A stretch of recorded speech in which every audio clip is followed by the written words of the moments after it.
Still, the research work isn't finished. Experiments in electrostatic paint spraying for the skin panels proceed alongside the other trials and tests.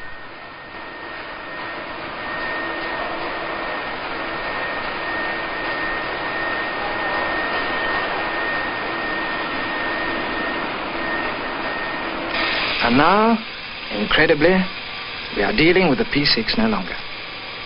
This is a Rover 2000 off the production line and on the quality control test rig that each and every one has to face.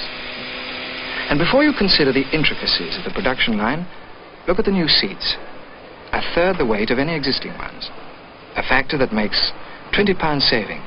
And injection molded glove lockers, softly padded.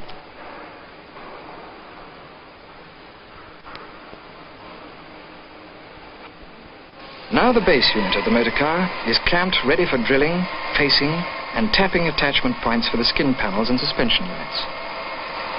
The Rover 2000 has become a production line reality.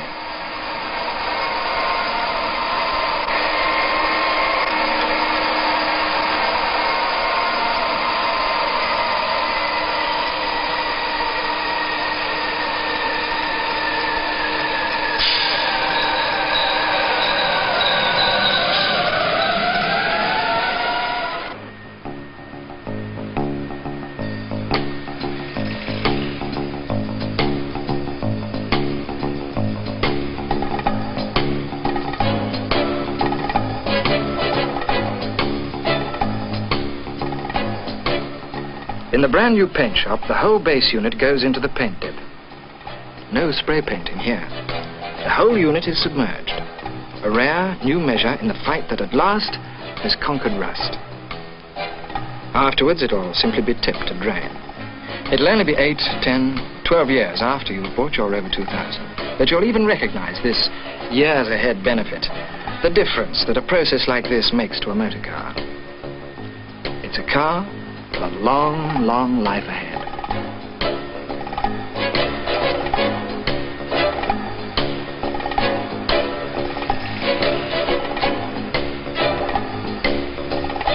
Remember that research work they did with electrostatic painting? Now every skin panel is sprayed like this. Before waiting for the base unit it will join, to be lowered, having first been underbody sealed, to the assembly line.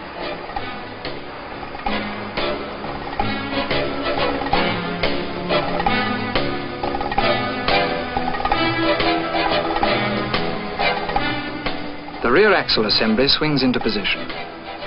That shell of a new building just built, where 15 minutes ago we first met the key men concerned, is now a busy, humming, scientific, highly organized concern.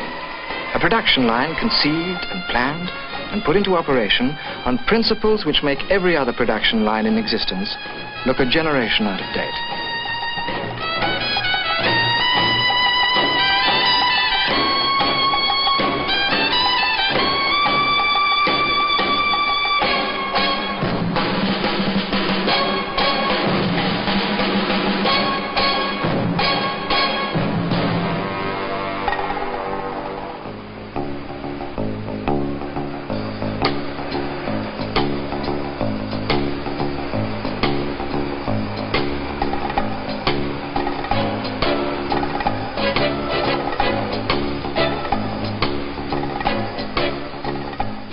An overhead conveyor shows us the way to the main assembly line.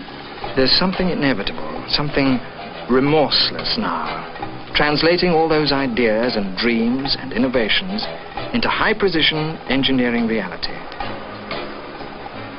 A luxury four-seater designed as a family motor car, which also gives a truly sporting performance.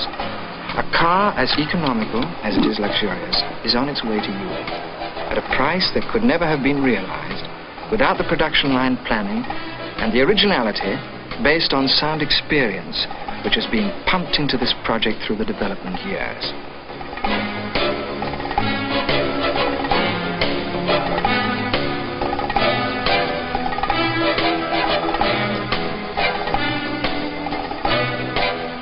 You've seen it all.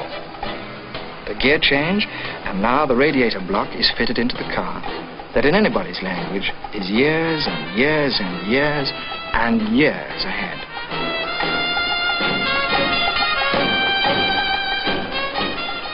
Ever fumbled with a screwdriver to fix a fuse? Gadgets like this cut down working man hours and ensure efficiency. Before you know it, we're testing the engine and that 4-speed all-synchromesh gearbox.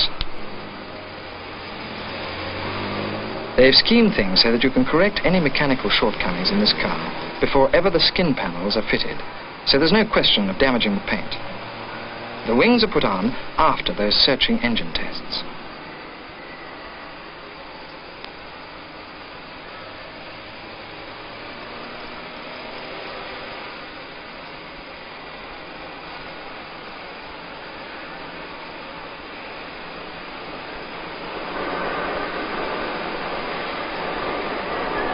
It's only a detail, but look at that trim.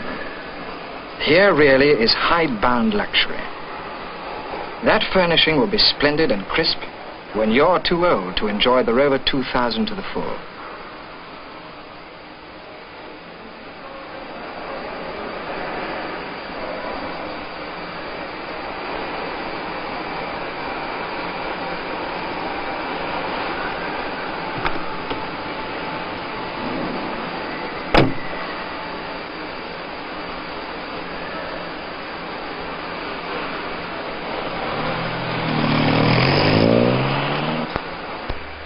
This is routine, the storm test. One leak, and the driver would certainly be drowned as he sat there. And needless to say, Rover hasn't lost a single driver yet.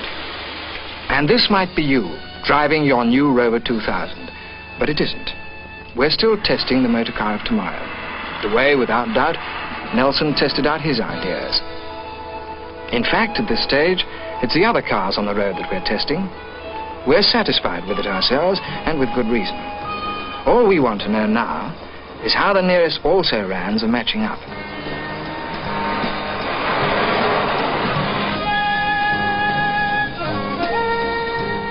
Don't let me say another word. I'm unconnected with Rovers, but I must admit, I'm prejudiced. You judge the 2000 and the other cars you'll meet in 5,000 miles of continental travel, from Brussels, through Holland, and on.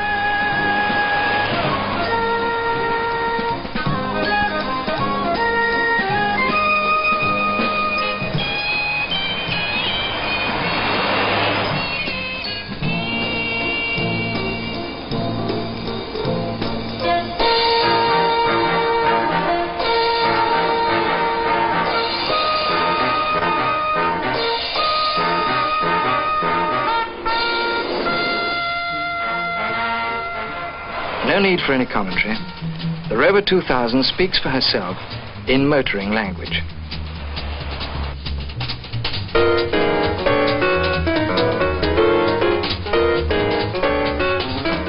This car speaks out in terms of road-holding quality, superb suspension, safety and comfort, economy and performance. And at 50 miles an hour, remember, she does 36 and more miles to the gallon. Her top speed's well over 100, and she cruises at not much less. But forget for a moment her brilliant performance. Just see how lovely she looks in a picture book place like Oberammergau.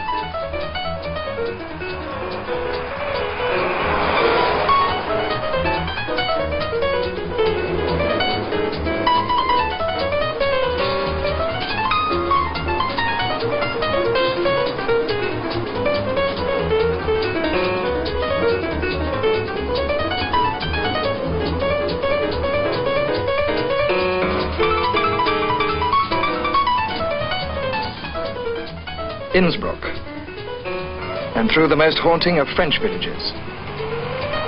You're looking at tomorrow's luxurious shape of motoring to be.